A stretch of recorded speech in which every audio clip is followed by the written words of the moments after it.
Shalom Obracha, nous poursuivons avec la quatrième Mishnah du 8e Pérek. La Mishnah nous enseigne ici Shlosha Zetim. Il y a 3 Zetim, c'est-à-dire, explique le Barthénora, 3 fois dans l'année où on va récolter les olives.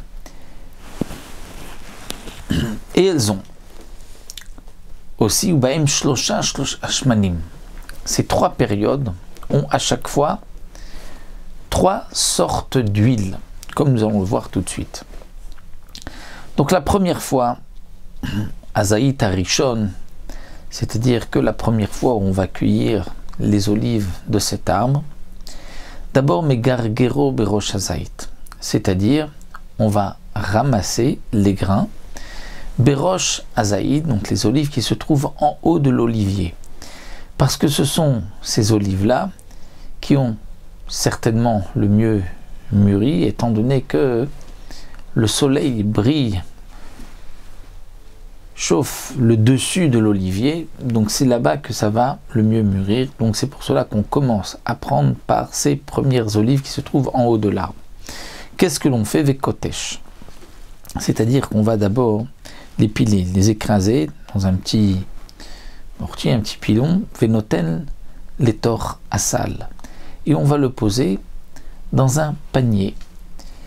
Et de ce panier, il va y avoir de l'huile qui va couler et on va mettre un récipient en dessous ce panier pour que l'huile puisse couler à travers et être récupérée dans ce récipient.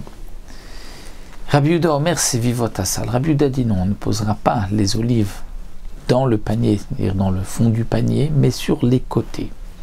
Pourquoi?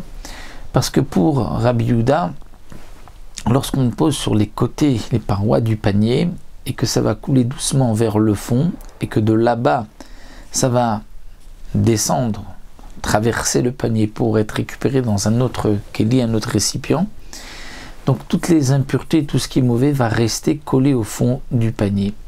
Si on met dès le départ au fond du panier, donc il va y avoir là-bas un mélange d'huile, de restes, de résidus, de lit, et l'huile ne sera pas, qu'on aura obtenue, ne sera pas bien claire et bien limpide.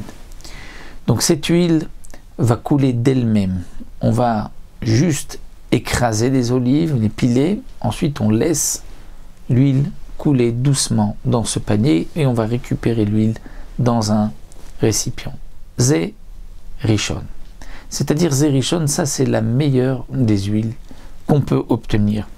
C'est la première production, mais c'est la meilleure aussi de cette manière dont on a fait sortir l'huile. Parce que ensuite, comme nous allons le voir, Ta'an Bakora. Une fois que l'huile est sortie, donc ces premières gouttes qui sont sorties, qui nous ont donné la meilleure huile, on va ensuite reprendre les olives et on va poser une poutre dessus pour que la poutre, une poutre lourde va donc écraser encore les olives et va faire couler de l'huile. Et Rabbi Yehuda Omer Ba'avanim, Rabbi Yehuda dit cette deuxième fois on ne va pas mettre une poutre mais on va mettre des pierres. Donc les pierres, une après une, de cette manière, d'après Rabbi Yehuda, ce n'est pas en une fois, parce que la poutre elle est plus lourde que les pierres et va faire sortir même la lie. Donc pour Rabbi Yehuda, il vaut mieux mettre des pierres une après l'autre. Et l'huile qu'on aura obtenue, Zécheni, c'est la deuxième huile. Chazar vetachan vetan. Ensuite, on va moudre dans un sorte de moulin les olives. Et on va ensuite, vetan, on va remettre encore une fois une poutre pour faire sortir l'huile. Et l'huile qu'on aura obtenue, Zéchlichi. C'est la troisième catégorie.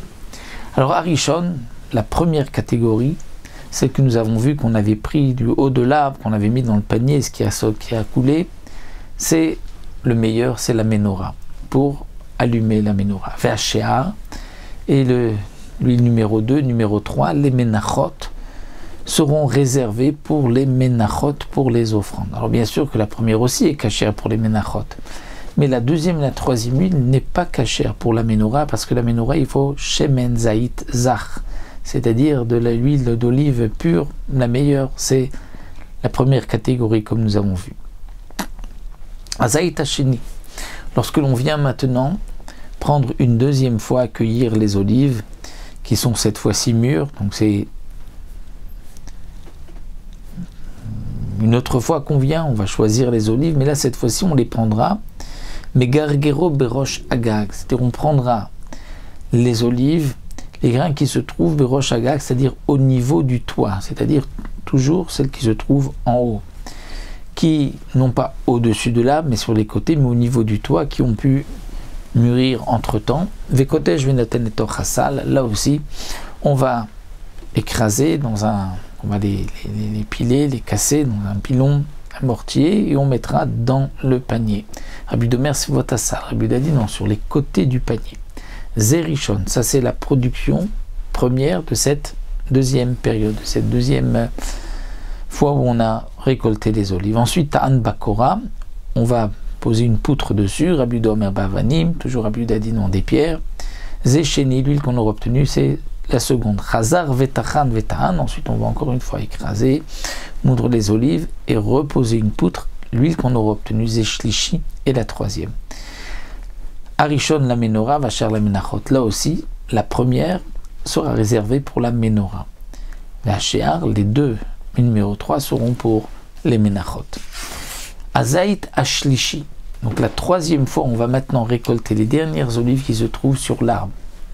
Alors ces olives-là n'ont pas bien mûri parce qu'elles se trouvent sur les branches qui sont en dessous du niveau du toit et donc le soleil ne les atteint pas.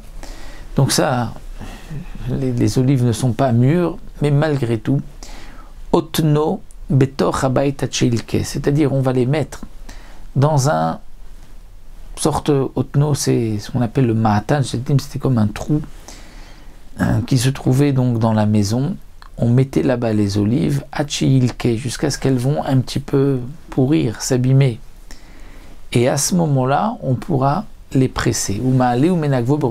Ensuite, on va les monter, les essuyer en haut du toit, étant donné que elles étaient pendant, dit le Barthénora, 4-5 jours ensemble dans un seul endroit.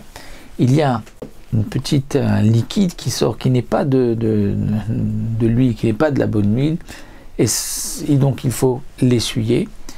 Ensuite, kotesh venoten torasal, on va piler avec mortier les olives et on va les poser dans le panier, et ce qui coulera sera aussi une huile qu'on va récupérer, qui sera bonne aussi pour la menorah. Rabbi Yehuda Omer Sivotassal, Rabbi Yehuda dit toujours sur les côtés du panier. Zerishon, ça c'est la première huile qu'on a obtenue de cette troisième récolte. Ta'an Bakora, ensuite on va mettre la poutre, Rabbi Yehuda Omer Bavanim, Rabbi Yehuda dit non, avec des pierres.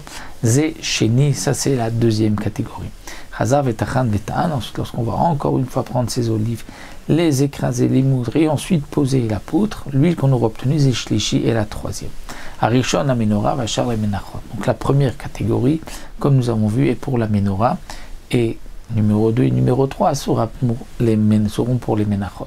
Donc comme nous le verrons dans la prochaine Mishnah, la première huile de la première récolte est la meilleure, et la troisième de la troisième récolte est la moins bonne, et nous verrons cette différence par rapport au menachot où on doit apporter du meilleur. Donc la Mishnah suivante nous expliquera quel est l'ordre des meilleures huiles et quelles sont celles qui sont à égalité. Donc on verra ça dans la prochaine Mishnah.